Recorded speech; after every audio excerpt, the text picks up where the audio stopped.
10년 후에도 여전할 것인가 아니면 역전할 것인가. 눈앞에 이익만 쫓는 하수는 10년 뒤에도 여전할 것이고 게임의 판도를 읽어내는 고수는 10년 뒤 역전극을 만들어낼 거예요. 자본주의라는 게임에서 승리하기 위해서는 판을 읽는 고수의 생각법을 배워야 돼요. 오늘은 인생을 바꾸는 고수의 생각법 3가지를 알아볼게요. 인생을 바꾸는 고수의 생각법 첫 번째, 작은 일에서 원칙을 지킨다. 책 고수의 생각법에는 이런 말이 있어요. 생각은 나무처럼 가지를 뻗으며 자란다. 한번 잘못된 방향으로 가지를 뻗으면 계속 그 방향으로 자랄 수밖에 없다. 그래서 간단한 일일지라도 원칙과 도덕을 지켜야 한다. 원칙과 도덕이 쌓이고 쌓여 습관처럼 몸에 배어야 언젠가 큰 선택을 할 때 유혹에 넘어가지 않고 올바른 선택을 할 수 있기 때문이다. 원칙에 작은 균열이 생기는 그 순간부터 균열은 걷잡을 수 없이 커져요. 몇천원 쇼핑으로 스트레스를 풀기 시작했던 게 10만원, 20만원 늘어나면서 쇼핑 중독이 되는 거고, 하루 한 잔을 마시던 술 때문에 결국 알코올 중독이 되고, 대마초로 시작해서 고위험 마약까지 넘어가는 마약 중독자가 되는 거예요. 처음에는 잠깐의 일탈도 행복감을 주지만 일탈이 반복될수록 동일한 수준에서 주는 효용감은 계속해서 떨어지기 때문에 더 자극적인 것을 추구하게 되면서 점점 더 악순환에 빠지게 되는 거죠. 그래서 아무리 작은 일이라도 원칙을 어겨서는 안 되는 거예요. 부자가 되겠다고 마음 먹었으면 1, 2천원의 작은 돈도 절대 함부로 대해서는 안 된다는 거죠. 함부로 써버린 1, 2천원이 10만원, 100만원이 되고 결국 인생을 결정지을 큰 돈도 날리게 되는 거예요. 반대로 1, 2천원을 아끼고 소중히 대한다면 그것은 10만원, 100만원을 더 아끼게 되고 인생을 역전시킬 만큼 큰 돈을 만드는 시작점이 되기도 하는 거죠. 작은 균열은 건물을 붕괴시키기도 하지만 작은 씨앗은 거대한 나무가 되기도 하는 거예요. 작고 사소한 일들이 걷잡을 수 없는 파급력을 만들어요. 큰 일을 바로잡고 싶다면 먼저 작은 일들부터 바로잡아야 됩니다. 인생을 바꾸는 고수의 생각법 두 번째, 반전의 기회는 반드시 온다. 책 고수의 생각법에는 이런 말이 있어요. 프로의 바둑은 실력보다도 심리가 승부를 좌우한다. 졌다고 포기하면 바둑은 끝난다. 그러나 역전의 기회가 있다고 믿으며 끝까지 수를 찾다 보면 기회가 온다. 이길 수 있다면 이겨라. 끝까지 포기하지 말고 싸워라. 반전의 기회는 언제든 온다. 어떤 일을 하더라도 힘든 시기는 찾아와요. 그런 힘든 시기가 찾아왔을 때 망했다고 포기한다면 실패는 결정되고 인생은 거기서 멈춰버리죠. 하지만 세상에는 힘들어도 절대 포기하지 않는 사람들이 있어요. 상황이 불리해졌다고 포기해야만 한다면 세상에 역전이라는 단어는 생기지 않았을 거예요. 수많은 스포츠 경기에서 항상 짜릿한 역전승이 나왔고 흙수저로 태어났지만 자수성가하면서 인생을 역전하는 사람들도 계속해서 나오고 있죠. 포기하면 안 될 이유들만 떠오르겠지만 할 수 있다고 믿으면 시도해볼 만한 아이디어들이 떠오르죠. 반전의 기회는 반드시 찾아와요. 인생은 축구나 농구처럼 제한 시간이 있는 것도 아니기 때문에 100번이고 1000번이고 시도할 수 있고 결국엔 방법을 찾아낼 수 있는 거죠.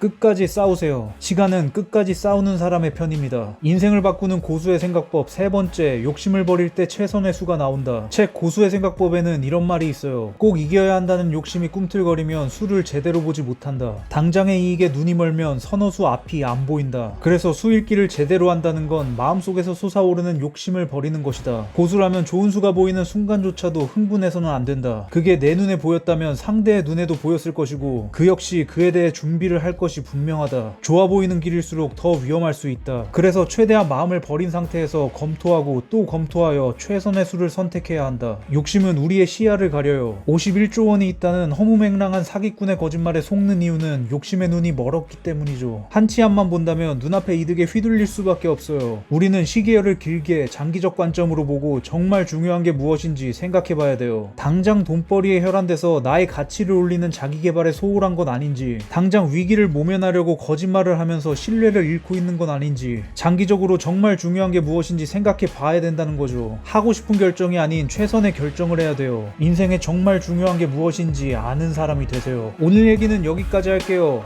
모두 100억 법시다.